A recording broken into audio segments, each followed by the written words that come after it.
warahmatullahi wabarakatuh. Selamat malam. Assalamualaikum warahmatullahi wabarakatuh. Salam sejahtera untuk kita semua. Terima kasih pada Pak Kun Prastowo. Panjenengan sudah bersedia kembali untuk berbagi pengalaman ya. Jadi, tidak ada salahnya seorang itu berbagi pengalaman.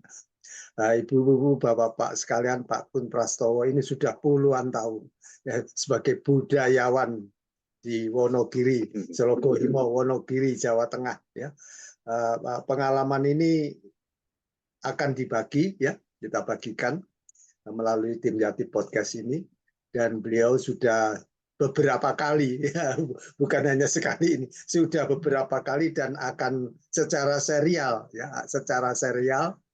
1 minggu sekali, 2 minggu sekali, atau 1 bulan sekali, menurut kesempatan dan suasana ya, suasana kita masing-masing. Karena cuaca itu ya tidak menentu, kadang-kadang internet juga macet. Ya. Ibu-ibu, bapak sekalian, ini Pak Kun Prastowo ini sudah siap untuk menyampaikan pesan-pesan beliau, dan ini sangat menarik dan diperlukan untuk ibu-ibu, bapak-bapak, teman-teman semua, karena ya cerita rakyat atau mendongeng atau apapun yang akan disampaikan ini adalah hal-hal yang sangat diperlukan, terutama untuk generasi muda, anak-anak kita, cucu-cucu kita kali ya, cucu kita kan. Kalau buyut-buyut saya, buyut saya, jadi saya ini sudah hampir punya buyut juga ya. Di Matur suwun. Silakan Pak Kun Prastowo, monggo.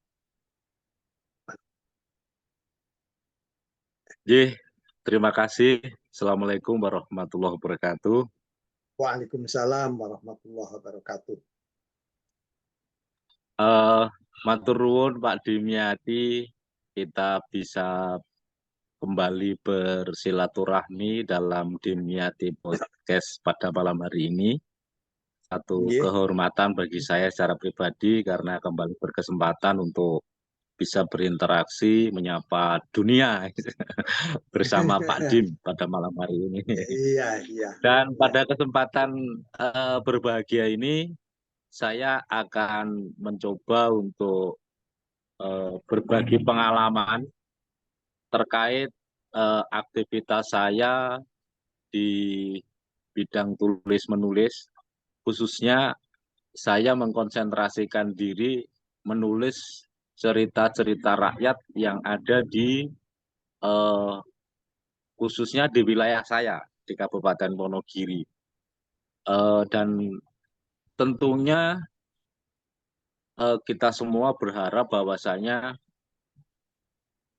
cerita rakyat ini tidak lapuk dimakan zaman, begitu.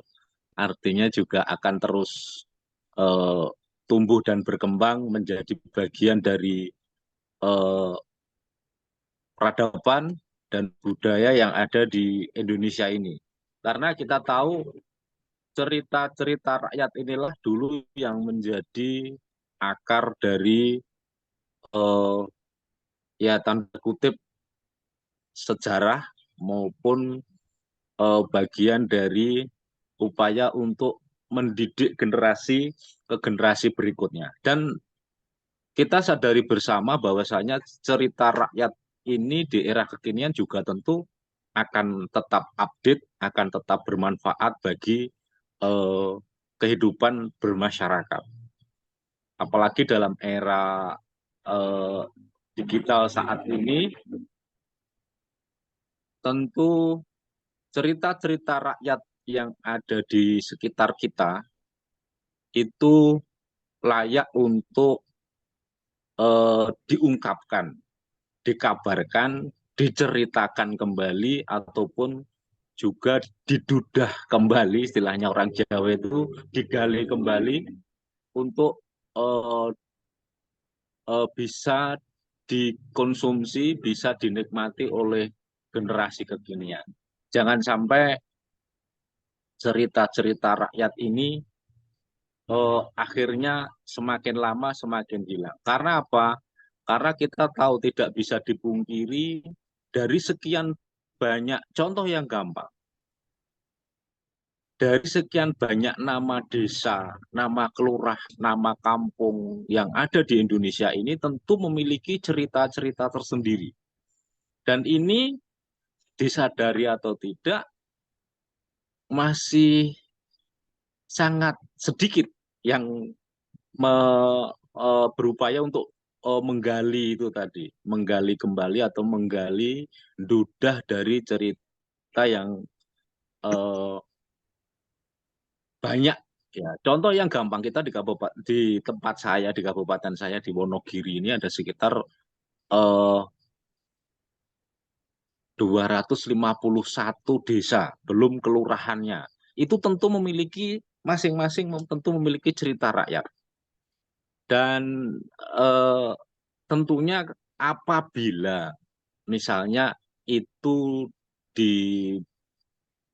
dilakukan upaya-upaya untuk menggali, tentu akan menjadi sebuah kekayaan, ya, kekayaan dalam tanda kutip, khususnya dalam hal literasi, dalam hal pendokumentasian cerita-cerita itu sendiri. Dan yang juga tidak kalah pentingnya, mumpung ya, istilahnya mumpung begitu.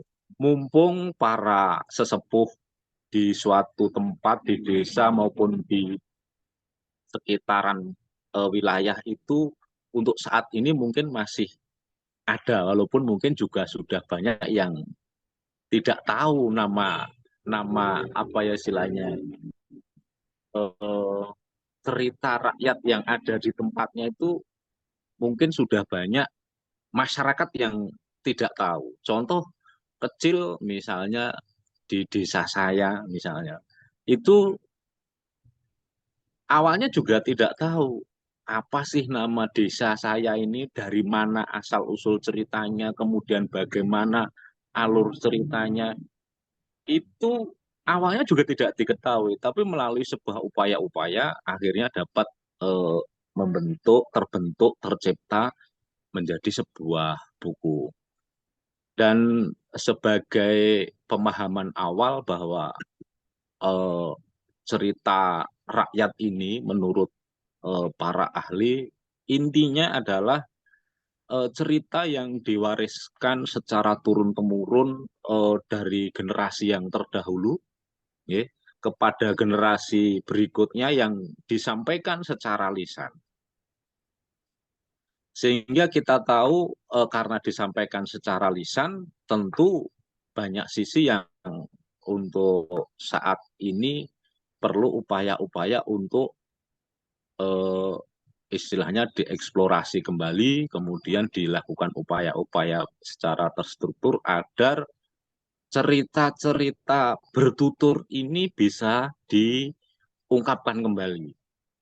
Secara prinsip intinya sama, bahwasanya memang cerita yang ada di tengah, yang berkembang di tengah masyarakat tradisional ini disebarkan secara lisan. Tapi dalam era kekinian tentu cerita-cerita yang awalnya disampaikan secara lisan ini tentu bisa disampaikan melalui berbagai media, baik mungkin media secara tertulis dalam bentuk buku, mungkin dalam bentuk uh, storytelling, orang bercerita, maupun juga mungkin cerita bergambar atau komik misalnya, atau justru yang lebih uh, familiar di era kekinian menjadi uh, misalnya animasi, misalnya seperti itu. Karena dengan adanya teknologi yang semakin canggih tentu akan memungkinkan cerita-cerita rakyat itu tidak disampaikan secara bertutur, tetapi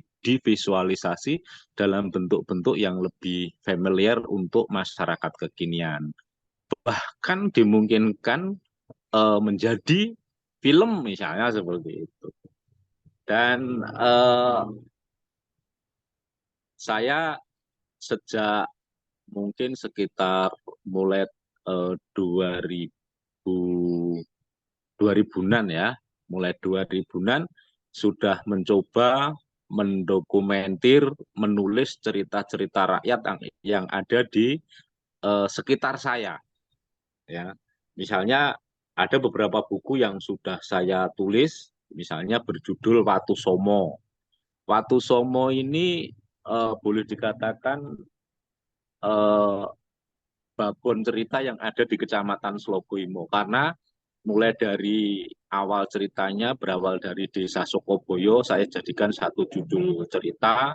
Kemudian cerita berikutnya adalah cerita legenda yang ada di Kecamatan Slogoimo, Kabupaten Wonogiri, yaitu Alas Donoloyo atau Ki Ageng Donoloyo. Kemudian Watu Somo itu sendiri. Watu Somo ini kelanjutannya. Dan saya jadikan satu buku begitu. Kemudian buku kedua saya adalah Umbul Nogo. Umbul Nogo ini cerita rakyat yang ada di Kecamatan Manyaran, Kabupaten Wonogiri. Ini juga cerita yang saya eh, istilahnya saya dudah, saya eh, coba untuk saya tulis menjadi sebuah cerita yang saya dapatkan dari upaya-upaya eh, mengeksplorasi yang ada, cerita bertutur yang ada di tengah masyarakat. Dan untuk Umbul Nogo itu juga ada tambahan cerita lain, yaitu eh, cerita Desa Tunggur, kemudian Desa Tunggur di Kecamatan Slogoimo, dan Desa Made di Kecamatan Slogoimo. Itu buku kedua. Sementara buku ketiga adalah Sampar Mego. Sampar Mego ini merupakan cerita rakyat yang ada di di Kelurahan Karang, Kecamatan Slogoimo. Kemudian di buku ini juga ada cerita tentang Belik Wungu, yaitu cerita yang ada di Desa Slogoimo, desa saya. Kemudian ada juga cerita yang ada di Desa Nggunan, yaitu Damnatah Mbok Rondo Dermo, dan satu lagi cerita tentang Kedung Gangsir, juga di Desa Nggunan, Kecamatan Slogoimo. Kemudian buku yang keempat adalah Sendang Rau.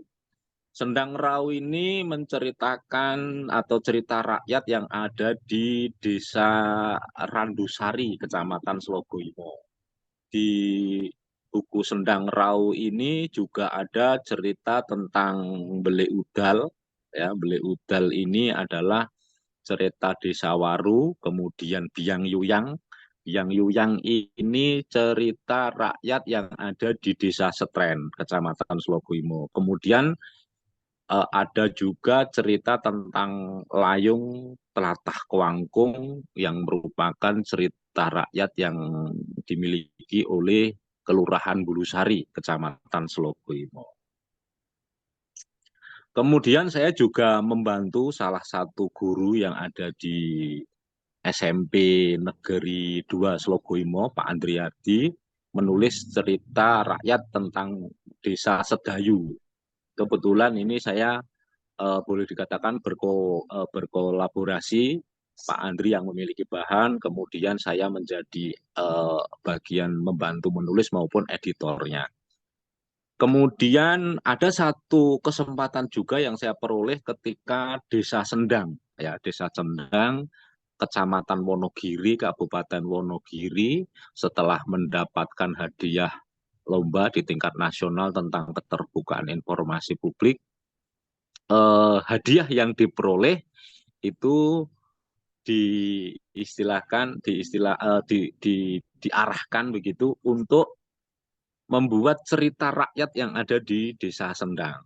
Nah, kemudian akhirnya tercipta menjadi sebuah buku dengan judul Sendang Linue. Berikutnya buku saya adalah Sambirjo. Sambirjo ini satu buku tersendiri tentang Desa Sambirjo, Kecamatan Slogoimo, Kabupaten Wonogiri. Ini saya coba, ini agak panjang karena satu buku ini eh, eh, apa istilahnya, memiliki halaman yang cukup tebal sekitar 130-an halaman. Jadi ini memang cerita yang agak menarik menurut saya. Kemudian ada juga buku ke berapa, ke-6 ya, ke-6, ke-7, 8, yaitu Guo Ciptaning. Guo Ciptaning ini menceritakan atau cerita rakyat yang ada di Desa Padarangin, Kecamatan Slogoyo. Kemudian eh, buku trilogi saya yang juga sebenarnya ini karena cerita rakyat ini tidak hanya cerita tentang suatu daerah gitu atau toponim suatu daerah, tetapi juga terkait dengan cerita tokoh seseorang, misalnya seperti itu. Nah, kebetulan saya menulis buku hingga 3 seri bersama Pak Parpal Purwanto. Itu buku bertajuk Tembang Tanah Pusaka. Nah, buku Tembang Tanah Pusaka ini terdiri dari 3 judul, yaitu Ringin Pamrih, Bedah Kartosuro, dan Ambar Ketawang. Jadi buku ini menceritakan masa kecilnya Pangeran Mangkubumi hingga beliau menjadi pangeran atau menjadi senopati yang ada di Kartosuro dan Surakarta hingga mendirikan Keraton Yogyakarta. Nah, ini buku saya bersama Pak Parpal, walaupun untuk buku ini memang sampai saat ini belum bisa terbit karena memang ya begitulah kalau buku apa nih istilahnya buku yang eh, berseri dan halamannya cukup tebal, biasanya penerbit khususnya penerbit mayor memang agak kesulitan. Tetapi paling tidak buku ini sudah terbentuk menjadi buku. Ada beberapa rekan yang eh, memesan begitu. Dan rata-rata buku yang saya buat sudah ber-ISBN, kemudian juga sudah saya cetak secara indie book. Jadi saya cetak eh, secara pribadi dan saya pasarkan kepada khalayak. Nah, sedikit cerita terkait dengan nah kalau Bergodo Kaliboto ini sedang berproses. Ini cerita rakyat yang ada di Desa Kaliboto, Kecamatan Mojogedang, Kabupaten Karanganyar. Jadi ini pemerintah Desa Kaliboto memanfaatkan dana desa ya, karena memang di setiap desa itu kan ada dana desa. Itu dipakai untuk menggali dudah cerita rakyat yang ada di Desa Kaliboto. Karena di Desa Kaliboto ada satu artefak yang menjadi cagar budaya di Kabupaten Karanganyar, di mana di situ ada sebuah masjid yang disinyalir menjadi masjid tertua di Kabupaten eh, Karanganyar, yaitu Masjid Darul Mutakin yang ada di eh, Dusun Ngelosari, Desa Kaliboto, Kecamatan Mojogedang, Karanganyar. Dan ini sedang berproses. Moga-moga dalam waktu dekat bisa selesai, bisa dibaca oleh khalayak umum. Kemudian sedikit kenapa saya menggeluti begitu, kenapa saya menggeluti dunia tulis menulis, karena ya menulis ini memang bagi saya adalah panggilan jiwa, kemudian juga merupakan bakat yang harus terus saya asah untuk mengungkapkan sesuatu kepada khalayak dan kepada masyarakat. Dan ya tentunya karena bakat, tentu kemampuan menulis ini tidak dimiliki, mungkin sedikit yang memiliki kemampuan, sehingga ini harus kita syukuri. Dan saya berkomitmen akan terus menulis ya hingga tidak sanggup lagi untuk menulis, tentunya seperti itu. Dan menulis bagi saya adalah sebuah apa ya istilahnya, sebuah semangat begitu untuk berani mengungkapkan kebenaran ketika memang itu benar begitu. Sehingga ini menjadi sebuah media bagi saya untuk ya mungkin menggerakkan masyarakat, mungkin mengajak masyarakat, mungkin juga dalam rangka upaya untuk mengedukasi masyarakat begitu. Sehingga memang ini menjadi sebuah kepuasan tersendiri begitu. Dan juga menulis itu tidak bisa dilepaskan dari kebiasaan membaca, karena memang membaca dan menulis itu ibarat dua koin yang saling bersinergi, yang tentu tidak bisa dipisahkan satu dengan yang lainnya. Seorang penulis uh, tidak mungkin konsen ketika dia tidak suka membaca. Sehingga bagi para pembaca yang kutu buku sebenarnya punya modal begitu untuk bisa menulis, tentunya seperti itu. Dan juga bagi penulis juga wajib hukumnya untuk uh, membaca apapun yang mungkin uh, dia mampu peroleh bahan untuk dibaca, ya sedapat mungkin dibaca dan dicermati. Syukur dilakukan upaya-upaya pencatatan maupun upaya-upaya uh, mendokumentir agar suatu saat ketika dibutuhkan sudah ready, siap untuk dimanfaatkan. Kemudian bagi saya juga mengakui, ya, saya belum memiliki habit yang konsisten dalam hal menulis, karena bagi seorang penulis tentu ada sebuah apa ya istilahnya kebiasaan-kebiasaan yang tentunya harus secara konsisten dipertahankan dari hari ke hari, dari minggu ke minggu, dari bulan ke bulan hingga seterusnya. Walaupun eh, ya secara prinsip saya mengakui kadang-kadang masih terbawa mood atau tidak mood dan lain sebagainya seperti, sehingga belum belum menjadi sebuah apa ya istilahnya rutinitas ini seperti itu, masih kadang-kadang karena ya kesibukan dan lain sebagainya, sehingga kemampuan tulis ini belum belum terstrukturkan secara day to day begitu. Dan kita, kalau boleh saya mengamati, memang secara prinsip cerita rakyat yang ada di Indonesia umumnya, kemudian yang ada di Kabupaten Wonogiri maupun di Jawa Tengah dan sebagainya, itu memang boleh saya katakan stagnan atau malah juga eh, ya boleh dikatakan tidak bergerak sebagaimana yang saya, menurut kacamata saya, untuk bisa lebih baik lagi gitu. Karena memang ya kita harus mengakui bahwasanya kalau dulu kita tahu ibu-ibu itu kalau meninabobokan anaknya itu bercerita, tapi sekarang mungkin kebiasaan ini juga mungkin sudah banyak yang meninggalkan. Kemudian juga kepedulian dari para pihak, baik pemerintah maupun pemerhati budaya maupun budayawan sendiri ataupun penulis juga, itu banyak yang kurang tertarik dengan cerita rakyat. Kemudian juga masih minimnya sumber bahan untuk bercerita, untuk istilahnya buku-buku itu juga masih sangat minim untuk di sekitaran kita. Kemudian juga yang paling parah tentunya adalah minat baca masyarakat kita harus diakui memang belum belum tinggi, masih sangat minim, masih sangat rendah, sehingga uh, ad, apabila ada sebuah tulisan terkait cerita rakyat pun juga kurang menarik perhatian dari para khalayak. Kemudian juga budaya tulis ini juga di sekitaran kita juga sangat terbatas begitu.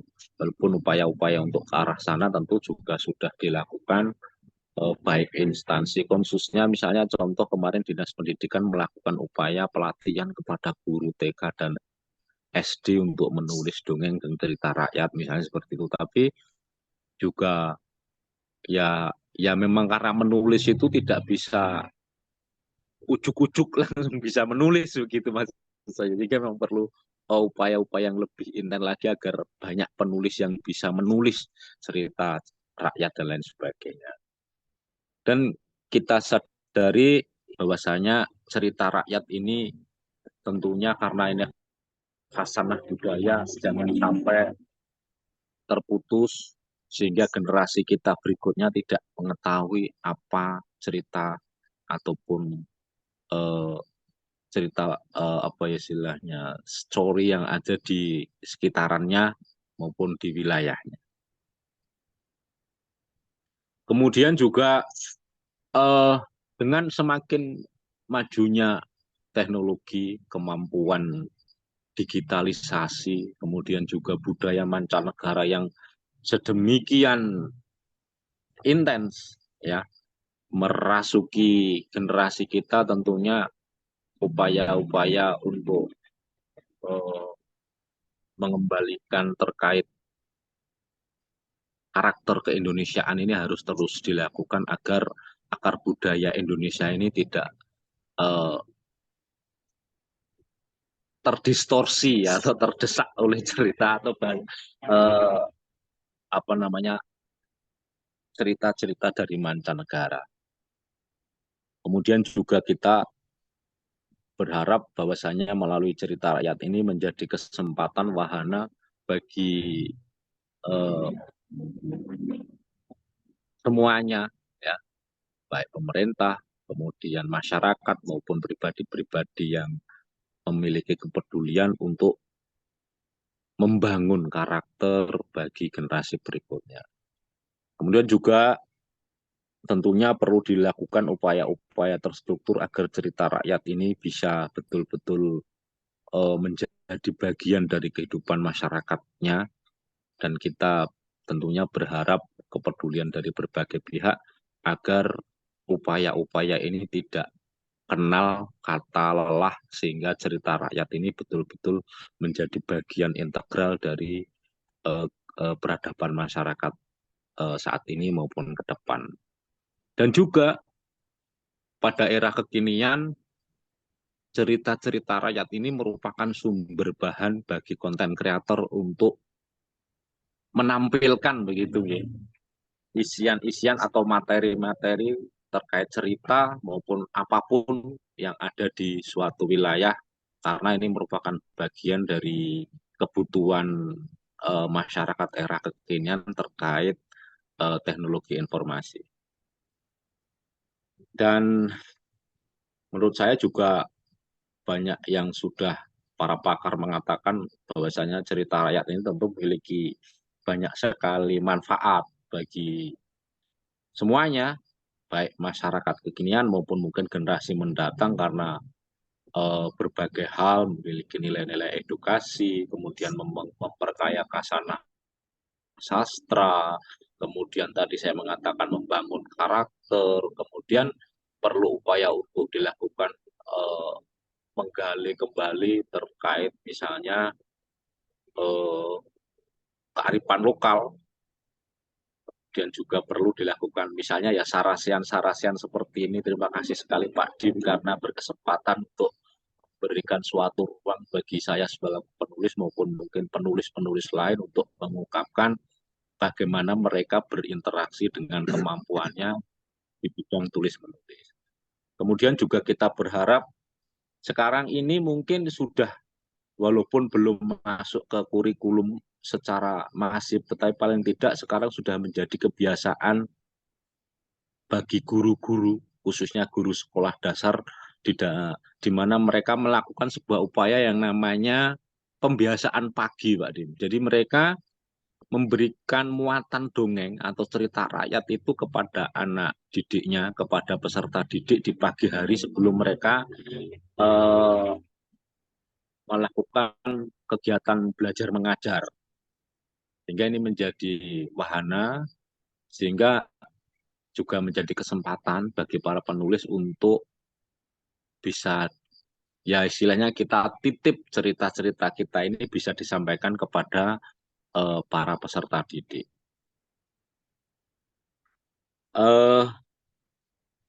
Kemudian juga ya kita berharap ada upaya-upaya untuk menginventarisir, walaupun kemarin seperti Pak Arif Numboro setelah dilakukan pelatihan, kemudian guru-guru SMP diharapkan menulis tentang cerita rakyat, tapi dalam genre bahasa Jawa, tetapi ternyata juga belum menghasilkan karya, karena memang ya tadi saya sampaikan, menulis juga bukan sebuah eh, kemampuan yang ujuk-ujuk bisa langsung nulis, paling tidak mereka harus dibantu, misalnya contoh editingnya dan lain sebagainya. Kemudian juga diperlukan upaya-upaya data, khususnya untuk menulis cerita itu juga tidak asal menulis, tidak asal eh, sesuai imajinasi, tetapi harus terus bersandar pada fakta yang ada, kesejarahan yang ada, kemudian juga harus ada narasumber yang memang kompeten, baik juga upaya-upaya bersinergi dengan ahli bahasa dan sastra misalnya agar output atau tulisan kita ini bisa lebih baik. Kemudian juga upaya-upaya lain agar cerita rakyat ataupun juga istilahnya dongeng atau apalah istilahnya ya budaya-budaya bertutur di tengah masyarakat kita ini bisa menjadi kesempatan bagi ya istilahnya diuri-uri begitu ya. Dan itu juga sudah dilakukan, misalnya ada lomba FTBI dari tingkat kecamatan, kabupaten, hingga provinsi. Dan juga upaya-upaya itu juga sebenarnya sudah dilakukan. Dan ada beberapa, apa istilahnya ini, saya berbagi pengalaman kenapa atau bagaimana pengalaman saya menulis cerita rakyat. Secara prinsip memang langkah pertama yang harus disiapkan oleh seorang penulis cerita rakyat memang biasanya ya ada objek tulisan, ada objek yang eh, istilahnya mau ditulis. Dan berikutnya tentunya harus kita siapkan bahan, ya bahan-bahan, ya bahan baik bahan pendukung maupun bahan-bahan yang kita lakukan upaya-upaya melalui penelitian kecil, ya penelitian kecil, kemudian mungkin melakukan riset-riset kecil, kemudian yang terpenting juga biasanya kita harus melakukan wawancara atau interview dengan narasumber yang ada di daerah tersebut, ya. Jangan sampai akar cerita bertutur ini lepas ataupun melenceng jauh dari cerita tutur yang memang sudah berada di wilayah tersebut. Kemudian juga kalau memungkinkan kita harus melakukan upaya-upaya sarasean setelah mungkin draft tulisan ini jadi di tengah masyarakat sehingga masyarakat memiliki kesempatan untuk berinteraksi dengan tulisan atau cerita yang kita buat. Dan yang tidak kalah pentingnya adalah kita harus menyiapkan data-data dukung, ya, data-data dukung khususnya terkait referensi, kemudian mungkin juga dokumen-dokumen yang ada, baik mungkin kita melakukan upaya-upaya karena mungkin misalnya melalui eksplorasi atau searching di internet dan lain sebagainya, membaca dan lain sebagainya, sehingga kita memiliki data dukung. Jangan sampai cerita kita misalnya istilahnya tidak runtut terkait setting, misalnya setting itu terkait kapan kejadian cerita ini. Jangan sampai misalnya kejadian zaman Mojopahit misalnya, tapi kita campur aduk dengan zaman Mangkunegoro misalnya seperti itu. Sehingga kan nggak akan gatuk, misalnya nggak akan terjadi sebuah tidak nyambung. Sehingga hal-hal seperti ini terkait setting ini juga khususnya harus menjadi perhatian khusus. Karena kita tahu basic ataupun akar budaya kita, khususnya di Jawa, di Wonogiri, di Jawa Tengah, itu tidak lepas dari kesejarahan keraton yang ada di Surakarta. Kemudian baik Surakarta, Kasunanan, kemudian Mangkunegaran, kemudian juga akhirnya ke Yogyakarta, Kasultanan, maupun di Pakualaman. Nah, cerita-cerita ini khususnya yang ada di sekitaran kita, yang khususnya terkait dengan cerita rakyat, memang harus disandarkan kepada setting sejarah yang ada. Karena tidak akan bisa lepas. Cerita apapun yang khususnya terkait cerita rakyat yang ada sekitar kita tentu akan bersinggungan dengan apa namanya sejarah yang ada di lingkup keraton, baik keraton Surakarta, keraton Puro Mangkunegaran, kemudian keraton Yogyakarta maupun Puro Pakualaman. Kemudian setelah kita memiliki bahan, ya, kemudian kita coba untuk merangkum menjadi draft tulisan atau sinopsis secara lengkap dari awal hingga akhir, sehingga kita memiliki patokan kemana alur cerita ini akan kita arahkan, eh, bagaimana nanti eh, istilahnya pembukaannya atau prolognya sampai nanti konflik yang ada hingga nanti misalnya endingnya seperti apa. Misalnya seperti itu. Itu harus kita siapkan draftnya sebelum kita menulis secara penuh, eh, istilahnya dari awal hingga akhir. Kalau saya kebiasaan saya adalah membuat kayak bagan-bagan gitu, Pak. Jadi ini awalnya ini, kemudian nanti istilahnya konfliknya ini, siapa yang menyelesaikan, siapa tokohnya, settingnya di mana, kemudian nanti alurnya seperti apa, nanti endingnya seperti apa, itu biasanya saya bikin kayak bagan-bagan itu, kemudian saya beri nomor 1, 2, 3, 4, dan sampai seterusnya. Dari begitu saya bisa lebih leluasa. Misalnya, oh saya ini siap untuk mood untuk nulis di istilahnya poin nomor 5. Ya sudah, saya tulis nomor 5 dulu. Perkara nomor 1, nomor 2, nanti juga tidak masalah. Yang penting sudah memiliki satu eh, kerangka pikir atau alur yang pasti. Kemudian juga terkait eh, hal yang lebih detail, khususnya bagaimana kita menggambarkan tokoh, ya, tokoh-tokoh yang ada yang eh, kita siapkan. Karena kita, pengalaman saya untuk cerita-cerita rakyat yang ada di sekitar kita ini sangat minim referensi, khususnya terkait satu tokoh, ya, jarang yang ada menyebutkan tokoh secara pasti, ya. Biasanya memang kadang-kadang hanya sepotong-sepotong begitu. Dan itu pun hanya satu atau dua tokoh. Sementara biasanya kalau penulis itu untuk bisa melengkapi alur cerita biasanya kan butuh beberapa tokoh. Sehingga ini kita kadang-kadang harus menciptakan tokoh-tokoh yang untuk mendukung cerita tersebut. Kemudian juga plotnya, alur ceritanya tadi. Bagaimana dengan plot ini kita bisa menggiring pembaca agar asik membaca dan menikmati tulisan yang kita sajikan.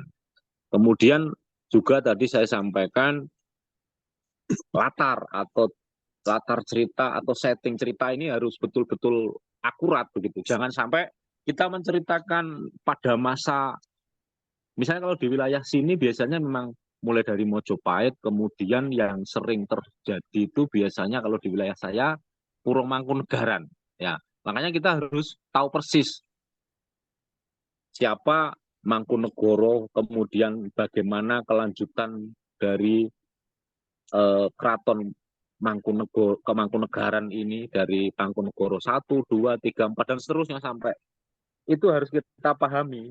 Makanya kita harus mengerti dan terkait, ya kan banyak sekali kaidah-kaidah yang kita siapkan untuk mendukung cerita ini, tidak hanya terkait kesejarahan tapi beberapa istilah, beberapa hal yang tentu harus eh, kita siapkan untuk mendukung alur cerita tersebut.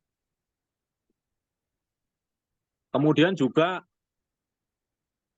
trik-trik yang harus disiapkan bagi penulis, ya, kebiasaan saya itu biasanya memang opening, ya, atau kalimat pembuka ini harus betul-betul menarik sehingga menjadi pintu pembuka bagi pembaca untuk tertarik mengikuti kalimat-kalimat berikutnya. Jangan sampai opening kita ini kurang menarik sehingga baru membaca awal saja pembaca sudah eh, istilahnya ya tadi tidak menarik, tadi tidak mau melanjutkan gitu. Dan juga yang tidak kalah pentingnya adalah ending atau akhir dari klimaks cerita ini harus betul-betul istilahnya cetar membahana gitu ya. Dan syukur-syukur sugestif, kemudian tidak mudah ditebak sehingga masyarakat betul-betul menikmati, betul-betul merasa bagian dari cerita itu, kemudian masyarakat menjadi bangga dengan cerita itu, karena biasanya memang apa ya istilahnya, rasa kepedulian itu berawal dari fanatisme kedarahan, biasanya gitu. Cerita tentang Wonogiri bagi wong Wonogiri itu menjadi kata wajib, misalnya seperti itu. Kemudian suatu cerita tentang wilayah tertentu, ketika ada warga yang ingin mencari, tentu akan mencari. Cerita desoku ini opo, misalnya seperti itu. Nah, ini perlu kita siapkan juga. Kemudian setelah ending, biasanya bagian tengah dari tulisan ini yang eh, perlu betul-betul menjadi catatan bagi penulis, karena kalau ya model buku ya tentunya bagaimana kita mensiasati agar tadi pembaca tidak jenuh, tidak apa ya istilahnya, kita tetap bisa menjaga irama gitu, sehingga bagian tengah dari tulisan ini juga tidak kalah pentingnya agar tidak boseni. Itu memang suatu trik tersendiri, perlu ada eh, trik-trik tersendiri, misalnya kita beri kejutan-kejutan, kita bikin suatu cerita-cerita yang mungkin tanda kutip menarik, dan juga eh, unsur tulisan pun tidak boleh bertele-tele seperti itu. Sehingga ya begitulah, kita harus ya namanya menulis memang ada beberapa hal yang betul-betul harus kita siapkan. Kemudian setelah itu biasanya kalau saya biasanya setelah ada draft kemudian sudah saya tulis begitu nggih. Kemudian biasanya saya diamkan dulu gitu ya. Saya diamkan dulu itu dalam arti ya biarkan dulu kita istirahat sejenak. Kemudian berikutnya baru kita buka kembali, kita baca dari awal hingga akhir, kemudian sembari kita lakukan editing agar mungkin ada tulisan huruf yang kurang atau mungkin huruf yang salah, kemudian juga kita bisa membenahi kalimat dan lain sebagainya, sehingga tulisan ini nanti bisa menjadi layak. Dan biasanya setelah semuanya selesai, kita lakukan upaya-upaya finishing. Kalau finishing ini biasanya kalau saya secara pribadi, karena juga saya seorang desain grafis, sehingga saya bisa membuat rancangan cover misalnya, kemudian juga kita melakukan upaya-upaya misalnya apa ya istilahnya, test case gitu ya, test case untuk ini saya punya tulisan tentang cerita suatu wilayah, kemudian saya sampaikan kepada orang di wilayah itu untuk minta tolong untuk dibaca, kemudian minta tolong untuk diberi masukan. Nah, ini juga perlu kita lakukan agar ya tulisan kita betul-betul memang eh, ya layak tidaknya, bagus tidaknya itu ada respon balik dari eh, test case itu tadi. Kemudian juga biasanya kalau saya secara pribadi, walaupun kita lakukan percetakan secara indie, secara pribadi begitu, tapi tetap kita upayakan unsur legalitasnya terkait dengan ISBN, karena memang mengurus ISBN itu eh, tidak susah begitu ya, karena memang itu hak dari penerbit. Kebetulan kita punya rekanan penerbit di Wonogiri ini, ada Reken Publisher milik Pak Parpal Purwanto yang juga seorang penulis, budayawan, sastrawan yang ada di Wonogiri, sehingga kita bisa bersinergi dengan beliau.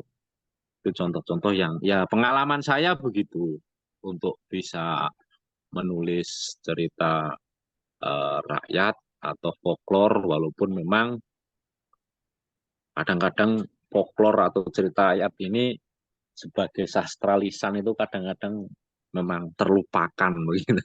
Terlupakan, dan dengan adanya perkembangan teknologi digital dan komunikasi yang semakin mudah, tentunya ini kesempatan juga bagi kita untuk eh, membawa konsekuensi, berpikir secara praktis dan ekonomisnya seperti itu, karena memang dengan menulis biasanya memang kita berkesempatan untuk mendapatkan keuntungan secara finansial.